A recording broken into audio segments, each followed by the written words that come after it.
Kalau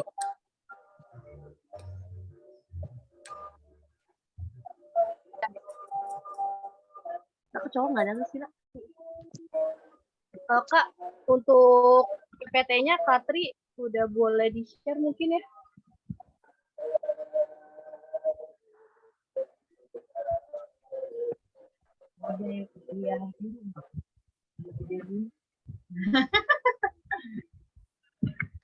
Udah muncul belum ya?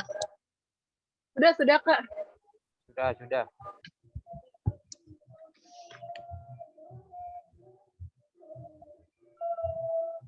Duh, agak lembut lagi jaringannya. itu dosennya kemana Kak? Pak Peno? Kayaknya ini direkam aja deh. Ya Kak, lanjut Iya, aja ya Kak. aja. Ya udah lanjut aja Kak. Kita bikin pertanyaan lewat Zoom aja Kak. Supaya dia nggak baper. Kalau pertanyaannya paling kita lanjut ke WAG Kak. Oh, siap. Takutnya dia baper loh. Enggak Kak, jadi kalau misalkan kita kan videoin ini, nanti dikirim videonya di apa namanya WAG.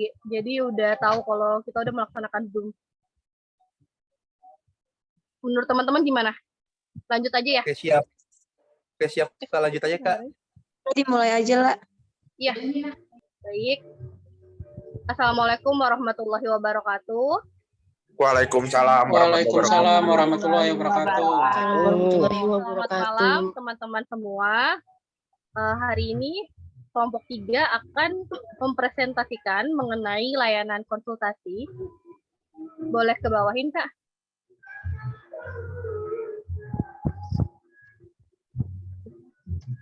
Siapnya agak lemot lagi.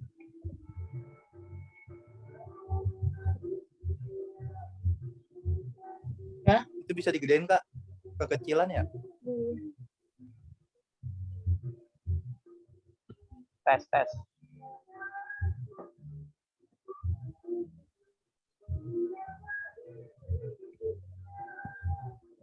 Bisa ada suaranya nggak? Kalah. Halo Kak, aku lanjut dari HP ya. Tapi maaf off cam karena kamera HP ku nggak bisa untuk on cam. Di laptopnya ada bermasalah jaringan. Baik, lanjut. Selamat malam teman-teman. Kami dari kelompok 3 yang beranggotakan Eka Ayu Kumalasari, Nazla Makfira, Tarmin Suroso, Indah Rosita Paulina, dan Nurfira Novitasari. Selanjutnya Kak.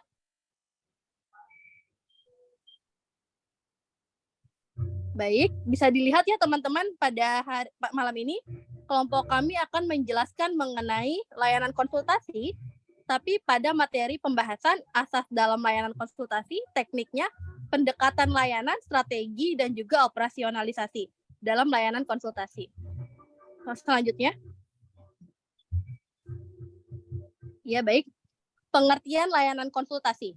Layanan konsultasi adalah proses membantu individu, kelompok, atau organisasi dalam mengidentifikasi dan memecahkan masalah mereka melalui penggunaan pengetahuan, keterampilan, dan pengalaman konsultan.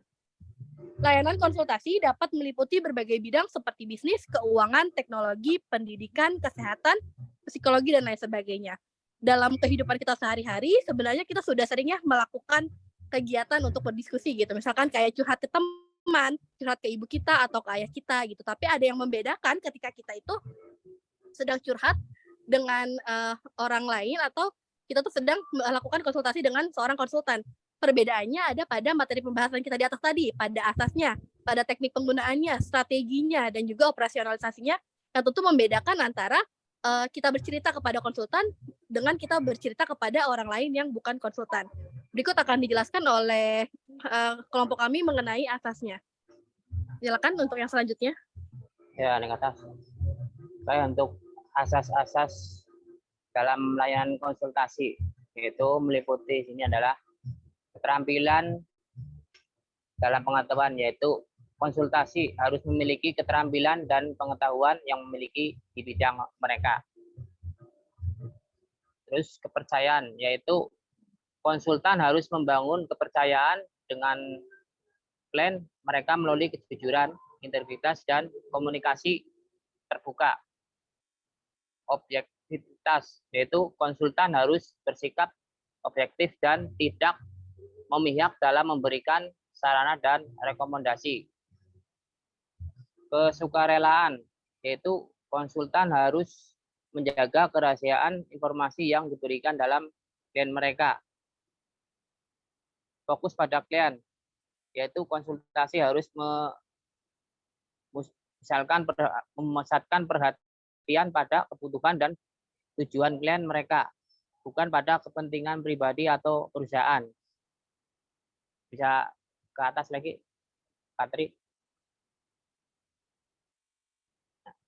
Di sini ada teknik layanan konsultasi, yaitu meliputi relaksi, tetap bicara, dan meditasi. Ya, ini saya jelaskan, yaitu teknik layanan konsultasi, yaitu relaksi. Relaksi adalah suatu proses yang membebaskan mental dan fisik dari segala macam-macam faktor yang menyebabkan adanya ketegangan, serta mengatasi kekhawatiran atau kecemasan atau stres yang terjadi atau bersumber pada objek-objek tertentu melalui pengendoran otot-otot dan saraf. Nah, untuk yang tetap bicara, yaitu relaksi memiliki kegunaan dalam membantu subjek yang mengalami insomnia interaktif atau gangguan bicara atau fobia.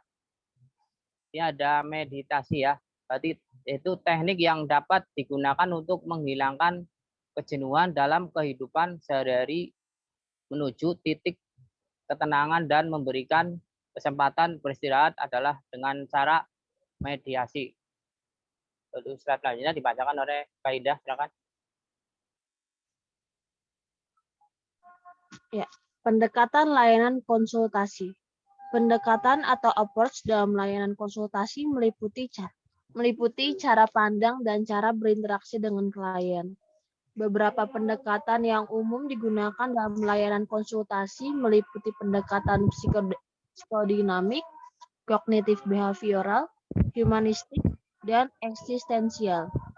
Pendekatan psikodinamika ini merupakan pendekatan yang melibatkan pemahaman mendalam tentang emosi seseorang dan proses mental lainnya. Sedangkan pendekatan kognitif behavioral merupakan pendekatan yang menggabungkan antara pendekatan behavioral dan pendekatan kognitif. Pendekatan humanistik ini merupakan bagaimana seorang konselor bisa memanusiakan manusia dengan memanfaatkan segala potensi yang ada di dalam diri klien dengan berbagai teknik dan cara yang memungkinkan. Selanjutnya ada pendekatan eksistensial, merupakan bentuk konseling yang berfokus pada tujuan, falsafah, serta esensi manusia dalam menghayati kehidupannya. Setiap pendekatan memiliki teori dan teknik tersendiri dalam membantu klien mengatasi masalah mereka. Bolehkah slide selanjutnya? Slide selanjutnya akan dibacakan oleh Kak Nurfira. Silakan, Kak. Oke. Strategi layanan konsultasi. Strategi atau strategi dalam layanan konsultasi mengacu pada rencana umum yang dirancang untuk mencapai tujuan tertentu. Strategi yang digunakan dalam layanan konsultasi harus disesuaikan dengan kebutuhan dan masalah klien. Beberapa strategi yang umum digunakan dalam layanan konsultasi meliputi pendekatan solusi fokus, pendekatan pengembangan diri, dan pendekatan kelompok. Untuk slide selanjutnya akan dibacakan oleh Kak Eka.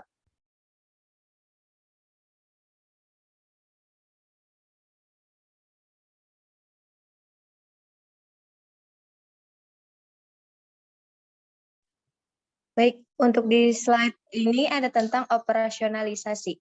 Operasionalisasi layanan konsultasi melibatkan serangkaian proses dan kegiatan yang diperlukan untuk memastikan layanan konsultasi dapat berjalan secara efektif dan efisien. Beberapa hal yang perlu dipertimbangkan dalam operasionalisasi layanan konsultasi antara lain. Yang pertama itu ada pengembangan program. Pengembangan program itu menentukan tujuan, pendekatan, strategi, dan teknik yang akan digunakan dalam layanan konsultasi.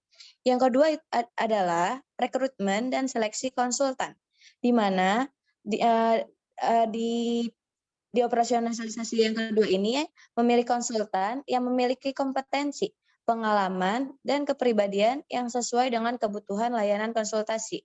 Yang ketiga adalah pelatihan konsultan.